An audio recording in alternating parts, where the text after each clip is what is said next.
네, 한 주간의 정치권 이슈 짚어보겠습니다. 전문가 세 분 모셨습니다. 최창열 용인대 교수, 장성호 건국대 교수, 백성문 변호사 세 분 오셨습니다. 어서 오십시오. 네, 안녕하세요. 안녕하세요.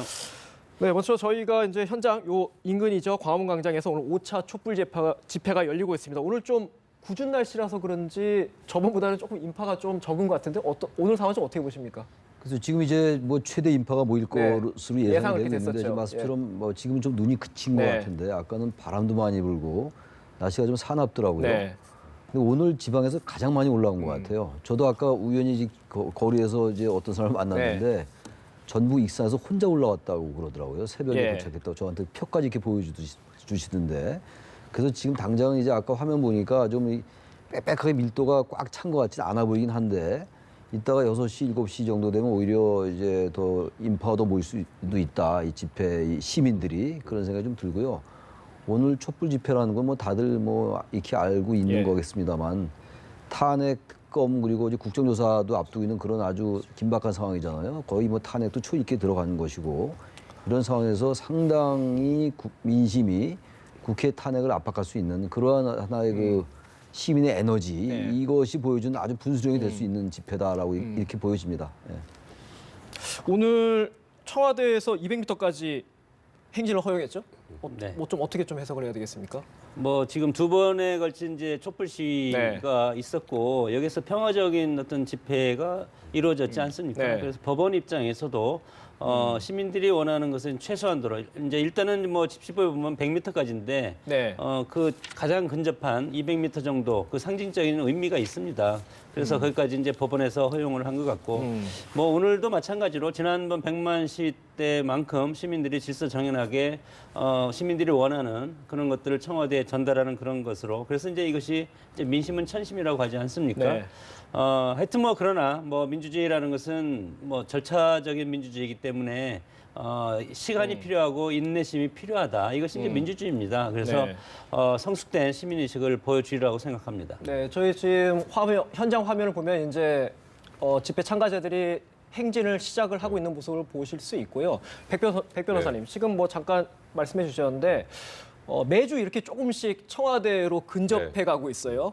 이제 집시법에 따르면 청와대 100m까지는 못 들어가지만 거기까지는 한 번 더 갈 수 있는 거죠. 이 어떻게 해석해야 됩니까? 이렇게 그러니까, 매주 조금씩 앞당겨지고 있는데. 그러니까 원래 사실 율곡로를 처음 개방한 것도 처음이었잖아요. 그러다가 처음에 800m에서 400m에서 이제 200m까지 왔는데 그만큼 법원에서 지금 시위를 바라보는 게 누군가가 이념적이나 정책적으로 시위를 유도하고 하는 개념이 아니라 시민들이 자발적으로 참여하고 어린아이들부터 나이 많은 노인분들까지 정말 거의 한 목소리를 내는 그러니까 평화적 집회가 계속 이어지다 보니까 집회 시위에 관한 법률에 보면 원칙적으로 집회와 시위는 헌법상 권리로 철저히 보장이 돼야 됩니다. 근데 다만 나중에 이제 뭐 교통의 우려나 혼잡 우려나 나중에 이제 불미스러운 사태가 벌어질 가능성이 있는 경우에 경찰에서 예외적으로 규제를 하는 건데 그 예외로 규제할 필요성을 법원이 거의 느끼고 있지 않다라는 의미고요. 다만 일단 오늘 5시 반까지만, 그러니까 일몰 전까지만 저기 200m 앞까지 그 행진을 허용을 하는데 지금 주최 측은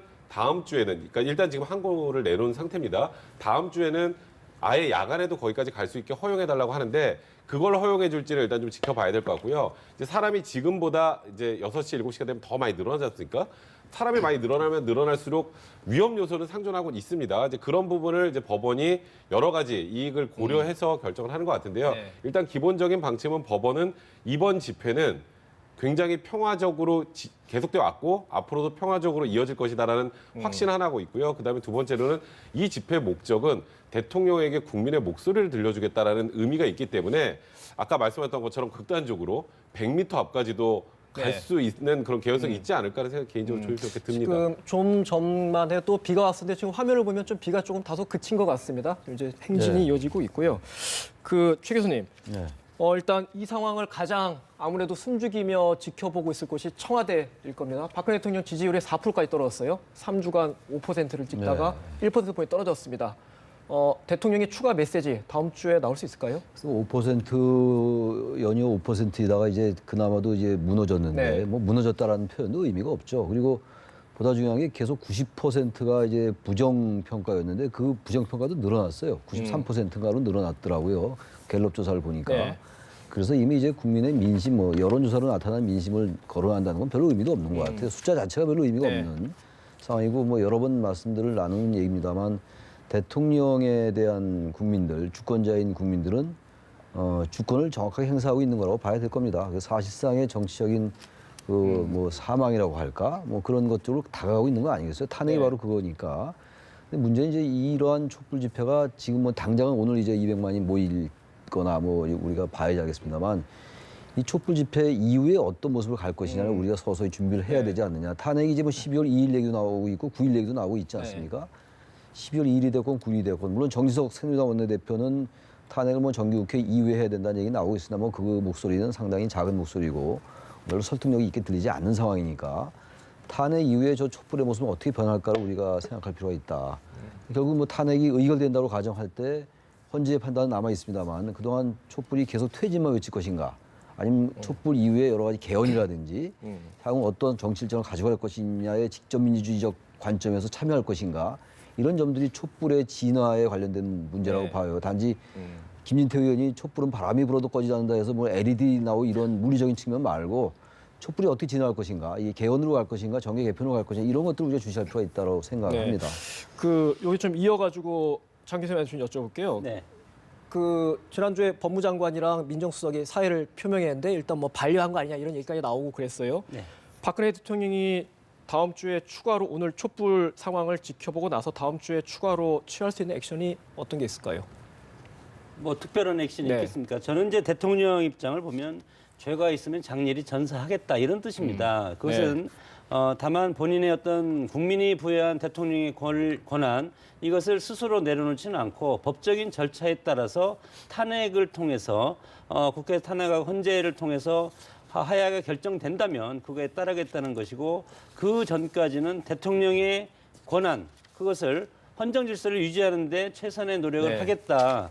그런 차원에서 하지 않겠습니까? 그리고 뭐 여기에서 새로운 어떤 국정의 동력이라든가 아젠다라든가 이슈라든가 이런 걸 던질 수는 없을 것 같고 원론적인 차원에서 지금 현재 어떤 내 신분에서 국회에서 탄핵 과정을 지켜볼 것이고 그리고 특검을 앞으로 특검이 나한테 오면 특검을 철저히 받을 것이다. 다만 검찰 조사를 받지 못하는 것은 일단 검찰 조사를 받으면 일단은 이것은 검찰총장도 본인이 임명한 어떤 총장 아니겠습니까? 그런 차원에서 그거에 대한 해명도 있을 가능성도 있고 그리고 원론적으로 법적으로 대처를 하겠다. 그리고 대통령이 부여된 권한은 헌법이라든가 사법부에서 결정하는 순간까지 꾸준히 해서 밀고 나가겠다. 그런 원론적인 입장을 밝힐 가능성이 크다고 봅니다. 딱히 뭐 술책은 맞지 않을 것이다 얘기시죠. 개인적으로 그렇게 만약에 대국민담을 하면 촛불이 더 거세질 가능성이 많다는 생각이 들어요. 그러니까 지금 박근혜 대통령이 무슨 얘기를 해도 국민들이 믿지 못하는 상황이고 사실 결정적으로 이번 뭐 200만까지 될 거다라고 예상을 했던 게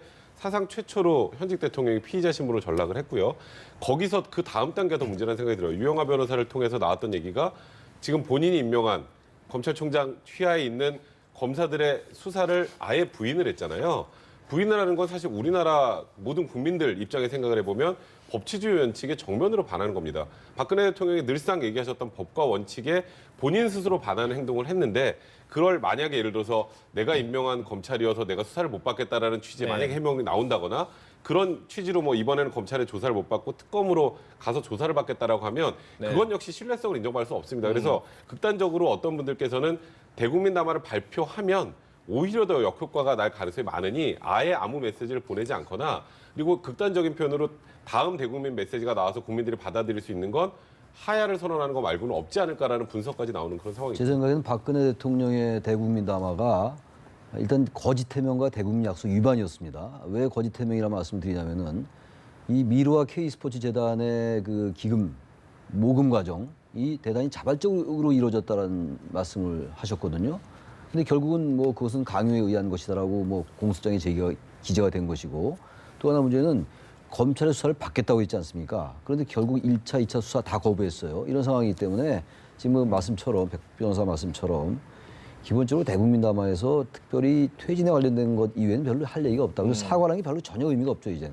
이미 다 그 시기를 놓치지 않았는가 이렇게 보여져서 저는 특별하게 어떤 입장을 내놓을 가능성은 일단 적지 않은가 이렇게 생각합니다. 백 변호사님, 하나 더 내일 검찰이 차은택 씨를 기소한다고 네, 합니다. 그렇죠. 거기에 박근혜 대통령 관련된 혐의라고 표현할 수 있을까요? 그것 좀 들어갈 수 있을까요, 내일은? 그것도 충분히 가능하죠. 예. 지금 뭐 차은택 씨하고 송성각 예. 콘텐츠진흥원장을 내일 일단 구속 기소할 방침을 세웠는데 차은택 씨 관련해서는 아시겠지만 문화계를 사실상 좌지우지했었고요. 그리고 본인의 모든 인맥들을 문체부에 다 어찌 보면 자기의 은사를 장관으로 앉히고 네. 자기 그 사회에서 알던 사람을 콘텐츠진흥원장 차관급에 앉히고 이런 뭐 김상열 교문위 수석까지 네. 보통 다 이 차은택 씨의 인맥들로 채워졌잖아요. 그 과정에서 박근혜 대통령과 일종의 교감이 있었다거나 공모 관계가 있었다는 얘기가 나올 수도 있습니다. 그거는 검찰도 저번에 그 최순실 포함한 3명을 구속 기소하면서 박근혜 대통령 관련 공모, 박근혜 대통령을 피의자로 전환하게 된 거는 이 세 사람에 한정하는 게 아니다라는 취지의 메시지도 분명히 내놨어요. 그 이후에 다른 사람들이 기소가 되면서 또 박근혜 대통령과 공모 관계가 인정될 여지도 있습니다. 그러니까 아직 단정적으로 된다는 말씀드릴 수 없지만 박근혜 대통령의 혐의와 관련해서는 아직도 현재 진행형이다라는 게 검찰의 입장이고요. 오늘 뭐 언론을 통해서 이제 검찰 내부의 그 반응이 나왔는데 그런 얘기를 씁니다. 그러니까 정호성 부속비서관의 휴대폰 내에 있었던 음성 파일 내용을 듣고 검사들이 이렇게 박근혜 대통령이 무능할 수가 있었나라는 표현을 쓸 정도로 그러니까 참담하고 너무 분노가 치밀어 수사하기 힘들다는 얘기까지 지금 나오는 상황이거든요. 네. 그러니까 박근혜 대통령께서 지금 뭐 어느 정도 혐의가 있고 없고를 떠나서 지금은 국민들 앞에서 최소한의 도리라면 본인이 항상 얘기하셨던 법과 원칙에 따라서 29일까지 검찰 수사 받아라고 대면 조사 요구를 한 상황이잖아요. 지금 메시지를 내놓는다면 수사에 응하겠다는 메시지 정도를 내놓는 게 바람직하지 않나. 네. 근데 일단 내일 차은택 씨나 송성각 콘텐츠진흥원장의 혐의와 관련해서 박근혜 대통령의 그 같은 공모 혐의가 인정될지는 아직은 미지수나 없다고 단정할 수는 없다. 이렇게 말씀드릴 것 같습니다. 그 지난주에 검찰이 이제 안종범 전 수석을 비롯해서 3인을 기소하면서 당시 이제 박근혜 대통령을 혐의를 이제 어느 정도 언급을 했었는데 그 이후로 정치권 분위기가 하야보다는 탄핵 쪽으로 빠르게 흐르는 것 같습니다. 교수님, 네. 일단 가장 관심이 탄핵안이 언제 처리될 것이냐, 이제 D-Day 아니겠습니까? 지금 뭐 2일, 9일 나오는데 어떻게 전망하세요? 뭐 정진석 원내대표가 2일, 9일은 안 된다고 네. 뭐 강하게 얘기를 하지 않았습니까? 예. 정기국회 기간이고 오히려 이제 민생 처리, 예산 처리 국회이기 때문에 사실은 2일, 9일을 지금 드라이브하면은 모든 것이 민생에 묻힐 가능성이 저는 있다고 네. 봅니다. 그래서 어차피 탄핵이라는 것이 새누리당 일정 부분 협조가 없으면 이게 통과되지 않을 거기 때문에 정진석 원내대표의 그런 뉘앙스의 어떤 언급 이것을 야당 원내대표들끼리 서로 합의를 해서 서로 합의가 되지 않으면 2일, 9일은 처리되지 네. 않을 가능성이 상당히 저는 크다고 봅니다. 정진석 원내대표가 2일, 9일이 어렵다라고 얘기했는데 지금 정진석 원내대표의 그 말이 별로 전 의미가 없고 별로 영향력이 없다고 느끼는 게 네. 지금 새누리당은 이미 지금 일사불란하게 원내 지도부가 있어가지고 어떤 그 원내의 사안에 대해서 원내대표의 어떤 리더십이 발휘된 상황은 이미 아니에요, 지금.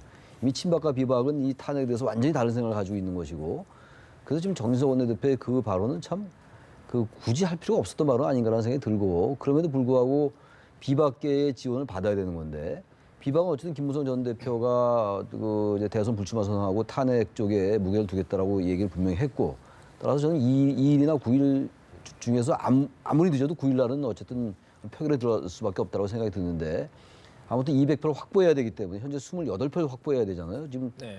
이제 김용태 의원이 탈당해서 지금 172명이에요. 지금 야당과 무소속 의원이 그럼 28표를 확보해야 되는데 28표는 좀 불안하죠. 야당에서도 무슨 뭐 다른 불의의 어떤 일 때문에 못 나오는 분들도 있을 수 있지 않겠어요? 그렇죠. 재석이 어려울 수도 있죠. 몇 명은. 그렇다면 한 뭐 30대여섯 표 그리고 40표까지 확보한다면 그래서 더 헌법재판소에게 상당히 정치적인 부담을 당할 수 있는 네. 그게 사실은 탄핵을 찬성하는 입장에서는 그게 유리한 국면이거든요. 따라서 어쨌든 2일보다는 9일 쪽으로 갈 가능성이 있지 않나. 그러나 어쨌든 지금 국회는 2일 쪽에서 상당한 무게를 두고 있는 상황이에요. 그러나 네. 분명한 것은 비박과 이게 물밑 접촉을 하면서 저는 이런 표현을 가끔 쓰는데 이 총에 정말 딱 실탄 한 발 남은 거거든요. 만약 이 탄핵이 국회에서 표결에 붙여서 부결된다면은 이런 모든 것들은 우리가 상상이 어려울 정도의 민심이 폭발할 수밖에 네. 없는 거거든요. 아무리 헌법 테두리 내에서 한다고 하더라도 그렇기 때문에 상당히 신중하고 네. 주도면밀하게 접근할 필요가 있다. 야당이 이렇게 생각합니다. 최 교수님 지금 이제 마지막 한 발 예. 혹시나 부결될 가능성을 야권은 우려할 것이다라고 지적하셨는데 백 변호사님 네. 이 투표가 탄핵 투표는 무기명 네, 투표잖아요. 무기명이죠. 네. 그 부결 가능성 어떻게 보십니까? 그러니까 저는 부결 가능성 거의 제로에 가깝다고 생각을 합니다. 왜냐하면 지금 말씀하셨던 것처럼 지금 28표가 부족한데 새누리당 내 비박계 지금 움직임이 벌써 일단 김무성 대표 말로도 40명 가까이 탄핵에 찬성한 의원들을 모았다라고 하고 있는 상황이고 지금 말씀하셨던 것처럼 지금 만에 하나 탄핵이 부결이 되면 지금 이 촛불 민심은 국회로 갑니다. 그러니까 국회의원들, 그러니까 지금 친박 아주 그 핵심 친박 분들을 제외하면 다른 친박 내에서도 이탈표 가능성이 굉장히 높은 상황이고요. 오늘 또 촛불 민심을 보여주고 지금 계속 청와대에서 불미스러운 일들이 계속 나오고 어떠한 해명도 뭐 어찌 보면 국민들한테 먹히지 않고 그리고 청와대가 사실 무정부 상태에 가까운 상황이 돼가고 있는데 여기에서 그냥 단순히 대통령을 보호한다는 논리는 한계가 분명히 있는 것 같고요. 그리고 아까 정진석 원내대표가 2일과 9일 말고 다른 날 하자는 어제 묻혀버렸습니다. 그냥 정진석 원내대표의 공허한 한마디가 돼버린 상황이고 야당이 발의하면 어쩔 수 없이 그건 어차피 과반수 가지고 발의를 하는 거니까요. 따라갈 수밖에 없는 구조기 때문에 2일이나 9일 중에 통과가 될 텐데 말씀하셨던 것처럼 저는 개인적으로 부결 가능성이 없다고 생각하지만 좀 더 신중하게 한다는 취지로 2일보다는 9일 쪽으로 진행될 가능성이 높지 않을까. 두 분 다 부결 가능성은 낮다 이렇게 보시는 거네요. 예. 뭐 탄핵이 저는 정치 게임 양상으로 흐를 가능성이 상당히 크다고 봅니다. 대선을 앞두고 있고 물론 뭐 지금 대통령의 심판과 최순실의 일당에 대한 그런 국민적 응징 그런 의미도 있겠지만 저는 이것이 탄핵이 발의해서 가결이냐 부결이냐 국회 통과냐 아니냐가 엄청나게 큰 미묘한 그리고 정치권의 빅뱅이 올 가능성도 상당히 저는 염두에 둬야 된다고 봅니다. 그래서 탄핵을 누가 주도할 것이냐 주도 세력이 명확하게 하지 않으면 정치권의 일대 혼란에 휩싸일 가능성이 크고 뭐 방금 0%라고 했는데 저는 한 6대4 정도로 부결될 가능성도 있다고 봅니다. 그럼 여권의 이탈표가 나올 수 뭐 예를 들어서 이탈표가 가능하다. 김무성 대표가 대선 불출마를 하고 탄핵 주도를 하겠다고 그랬습니다. 탄핵 주도를 하겠다는 것은 절차적 민주주의에 앞장서겠다는 것이고 헌법적인 질서에 그리고 여기에는 탄핵을 찬성하든 반대하든 물론 찬성한다고 표현은 하겠지만 40명이 투표장에 들어가고 나머지 친박이 투표장에 안 들어가지 않겠습니까? 그러면 40명이 들어가서 40명이 전부 탄핵에 찬성한다고 찍었다고 했을 때 그러면 이거에 대해서 야권 내부에서도 친문 비문이 나눠져 있고 국민의당과 다 섞여 있지 않습니까? 여기에서 대권 게임 양상으로 해서 탄핵이 통과되지 않으면 민주당이 일대 타격이 될 가능성이 상당히 큽니다. 제1야당이기 때문에 그런 상황에서 이것이 내부적으로 혹시 정치 게임의 양상이 조금이라도 보인다면 이탈 세력이 어느 정도 있을 가능성도 있다. 그렇기 때문에 예를 들어서 새누리당이 40명이 들어갔는데 40명이 10명이 거기에서 찬성을 하지 않는다. 그러면 야당이 찬성하지 않는다는 걸로 오해를 할 가능성이 있다. 그렇게 됐을 때는 여러 가지 예측하기 어려운 여러 가지 현상이 앞으로 나올 가능성도 있는데 그것은 뭐 두고 봐야 된다고 어쨌든 봅니다. 뭐 무기명 비밀 투표라서 알 수가 없다. 예. 제가 좀 한 말씀 드려도 되겠어요? 네. 지금 뭐 아주 재미있는 분석을 해주셨는데 뭐 일리가 있을 수가 있죠. 뭐 정치 게임적 관점에서 말씀하신 거니까. 저는 어쨌든 뭐 결론적으로 그럴 가능성은 거의 없다라고 보고 거의 뭐 저는 그래서 뭐 우리 백 변호사처럼 저는 뭐 100%라고까지 못하겠고 한 99%라고 얘기를 하고 싶은데 이런 것 같아요. 지금 어떤 일각의 그때 일각의 분석을 보니까 국민의당과 민주당이 지금 뭐 일단 이른바 총리로는 접고 이제 탄핵에 매진하기로 했다 하더라도 계속 지금 여러 가지 정치적인 이해가 좀 엇갈리고 있잖아요. 국민의당과 민주당이. 그렇기 때문에 우리 지금 장 교수 말씀처럼 국민의당이 민주당에 타격을 주기 위해서 왜냐하면 탄핵을 주도한 세력은 일단 민주당이니까 제1야당이고 탄핵에 반대표를 던짐으로써 민주당에 타격을 준다. 이런 분석을 좀 봤어요. 그렇지 않다. 왜 그러냐면요. 그런 정치공학적이고 정치게임적인 게 한계가 있어요. 그게 현재 지금 우리가 지금 저 화면도 지금 계속 보고 있습니다만 기본적으로 이 민주주의라는 건요. 법치가 물론 있는 겁니다. 어떤 헌정주의적 관점의 법치가 있다 하더라도요. 민심이 저 정도로 요구하면 의원들이 정치인들이 거부를 못합니다. 아주 극소수는 거부할 수 있겠죠. 뭐 생각의 자유가 있는 거니까 탄핵도 찬성할 수 있고 반대할 수 있는 거니까 그렇다라고 해도 거의 대부분의 의원들이 상당한 정치적 부담감 내진 도덕적인 어떤 부담 그리고 도덕적인 양심 이런 것들을 느끼기 때문에 그런 이 탄핵 국면에서는 이런 정치 공학적이고 정치 게임적인 걸로 해서 반대표 던지는 이런 그 자체가 공간이 상당히 희박하다고 보기 때문에 거의 전 뭐 99% 통과되지 않겠느냐 이렇게 봅니다. 이거 뭐 어쨌든 뭐 표결을 해봐야 하는 거기 때문에 뭐 나중에 상황을 지켜봐야 할 사안 같고요. 교수님. 네. 탄핵과 관련된데 갑자기 개헌 얘기가 나왔어요. 네. 어떻게 해석해야 되겠습니까? 박근혜 대통령도 개헌을 추진하겠다고 갑작스럽게 밝혔고 야당 중에서도 제1야당은 개헌에 대해서 상당히 미온적인 입장입니다. 개헌이 문재인 계열 말씀하시는 거죠? 개헌이 추진되려면 집권 여당과 대통령과 제1야당이 합의를 하지 않으면 개헌은 이루어질 수가 없는 겁니다. 그래서 지금 상황에서 개헌을 들고 나기는 상당히 어렵다. 다만 네. 탄핵이 뭐 통과되든 안 되든 탄핵이 투표가 된 이후에 그 다음에 이제 개헌에 대한 논의가 될 텐데 문재인 전 대표가 지금 가장 유력한 대선 주자 아니겠습니까? 유력한 대선 주자가 개헌을 반대하는 지금 입장에서 네. 개헌을 추진하기는 상당히 어렵습니다. 그렇다고 개헌을 하라고 이제 촛불을 다시 들면은 그것은 또 뭐 문재인 대표가 그것을 수용할지 그것은 모르겠지만 제1야당과 문재인 대표 입장에서는 이대로 해서 이것을 유지해서 내년 정권 교체에 정권 교체를 이룰 수 있는 그런 기회로 지금 삼는 건데 방어가 공격보다는 훨씬 불리합니다. 그래서 이렇게 방어를 하다 보면 새로운 여러 가지 정치적인 변수 이것이 등장할 가능성이 있기 때문에 지금 현재로서는 개헌 카드는 그렇게 큰 성공 가능성은 없다고 봅니다.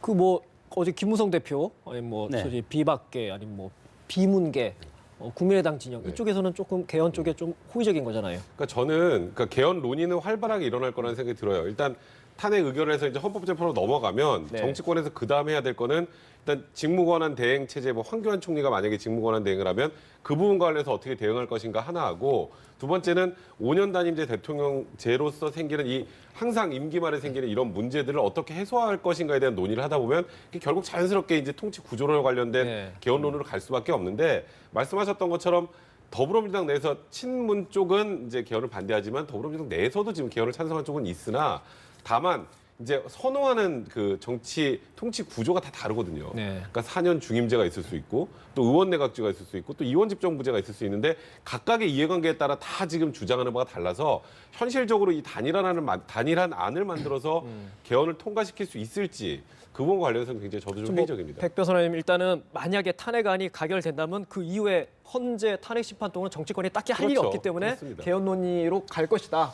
이런 분석이신데. 저는 개헌 논의로 갈 것이다라는 예측과 더불어 개헌 논의로 가야 한다라는 생각을 합니다. 물론 현실 가능성, 그러니까 내년 대선이 언제 있을지 모르겠어요. 이른바 조기 대선을 할지 더 늦어질지는 알 수는 없겠습니다만 저는 이 탄핵 의결이 된다 하더라도요. 저 촛불 민심은 계속 될 겁니다 아마. 노무현 전 대통령 때도 그랬어요. 그때 탄핵도 헌재 앞에서도 시위라고 그랬어요. 탄핵 반대 시위가 있었고 네. 탄핵 찬성 시위가 있었어요. 2004년도 5월 달 얘기입니다만. 그래서 이 개헌이라는 것이 이루어지지 않으면 현재 이른바 이 최수실 게이트의 여러 가지 그 모순된 구조들 같은 거 이런 것들을 뭔가 혁파하지 않고 그대로 가면 이건 그야말로 게이트로 끝나고 마는 거거든요. 전대 미문의 미증유의 사태에 불과한 걸 하나 끝나고 말아요. 이 상황을 어쨌든 권력 구조를 바꾸든 뭐 다른 걸 바꿈으로써 뭔가 국가 대개조의 하나의 그 단초로 삼아야 된다는 거거든요. 근데 저는 이 권력 구조 얘기만 계속 나오는 건 좀 바람직하지 않다고 봅니다. 지금 말씀처럼 분권형 대통령제란 말이 더 익숙하죠, 국민들에게는. 분권형 대통령제로 가느냐, 대통령제 그대로 4년 중임제겠죠. 그건 5년 단임제 분명히 아닐 테니까. 내각제로 가느냐 이런 권력 구조의 개편도 물론 중요합니다만 기본적으로 검찰이 지금 요새는 잘하고 있어요. 아주 뭐 그야말로 너무 늦게 잘하고 있는 것도 다행이긴 한데 검찰의 권력이 너무 집중돼 있다는 거, 기소 독점주의 같은 거 말이죠. 이 기소 독점주의가 있는 나라가 거의 많지 않아요, 전 세계적으로. 우리나라만 거의 유일하기까지는 않다 하더라도요. 뭐 기소를 안 하면 재판을 못 하는 거 아니에요. 이런 부분이라든지 지나치게 기득 질서에 편입되어 있는 사회 구조를 바꾸는 문제 이런 것들을 포함해서 이런 사회의 틀을 바꾸는 그런 개헌 논의가 반드시 필요하다는 겁니다.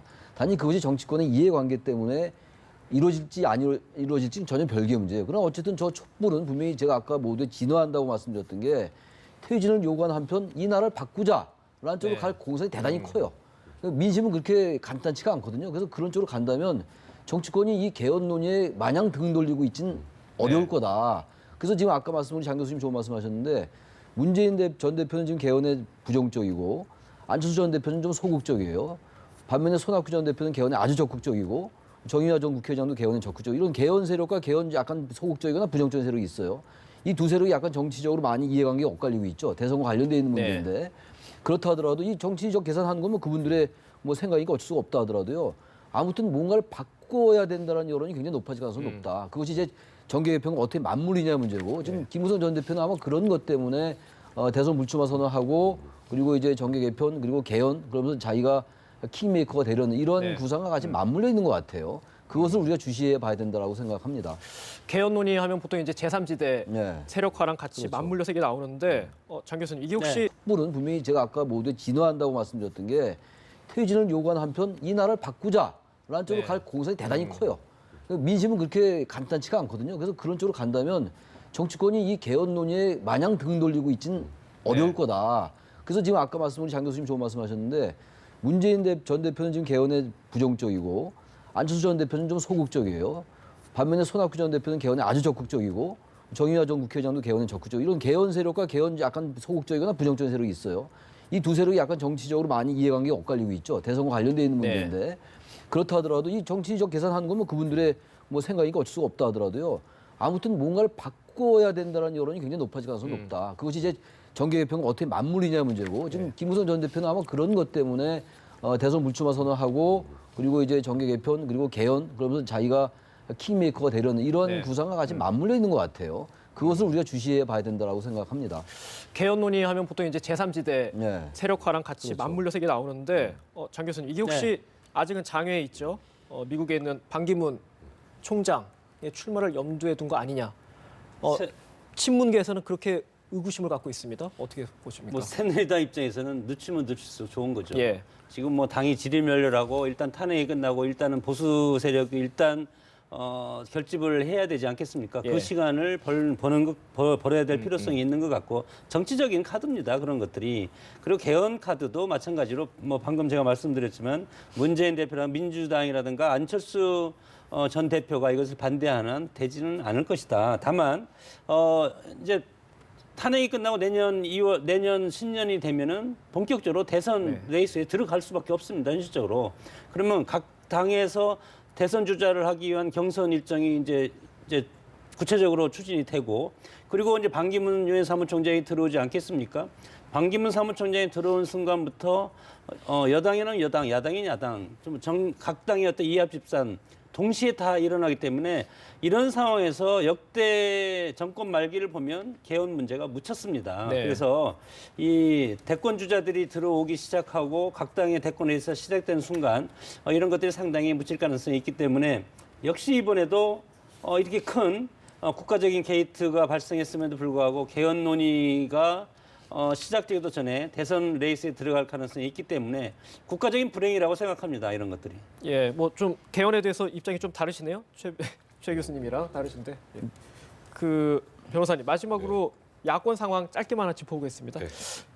야권 쪽이 좀 불협화음 내는 모습을 보이고 있습니다. 이제 일부 언론에서 많이 지적을 하고 있는데 어느 손으로 해석해야 되겠습니까, 이게? 그러니까 일단 지향하는 바가 양쪽 다 다르죠. 예. 어쨌든 국민의당도 그렇고 더불어민주당도 다른데 그래도 지금은 어느 정도 통일된 의사가 나오는 건 이 탄핵과 관련해서 이제 의사가 나오는 거거든요. 일단 국민의당 쪽에서 선총리 교체를 일단 포기하고 같이 가기로 공조를 했으나 그래도 일단 양 당에 지향하는 바도 좀 다르고 애시당초 더불어민주당에서 그 당이 싫어서 나온 분들이 만든 게 국민의당이기 때문에 완벽한 의사일치는 보기 힘들 것 같고요. 다만 지금은 본인들이 조금씩 기득권을 내려놓지 않고 여기서 또 불협화음이 발생하기 시작하면 국민들은 촛불을 든 게 분노에서도 들었지만 또 하나는 지금 이 무정부 상태와 유사한 정도의 상황까지 빠진 이 상황을 정치권이 어떻게 해결해 줄 것이냐에 대한 의미의 촛불도 있단 말이에요.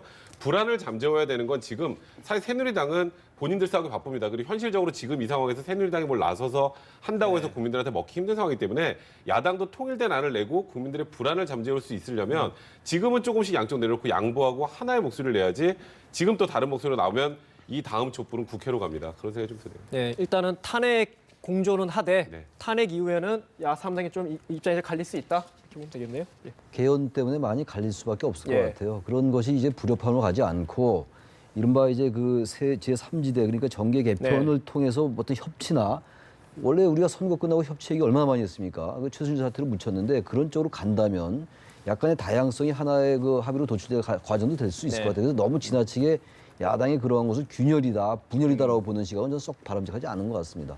네, 알겠습니다. 오늘 대담 여기까지 하도록 하겠습니다. 지금까지 최창열 용인대 교수, 장성호 건국대 교수, 백성문 변호사 세 분과 말씀 나눴습니다. 말씀 고맙습니다.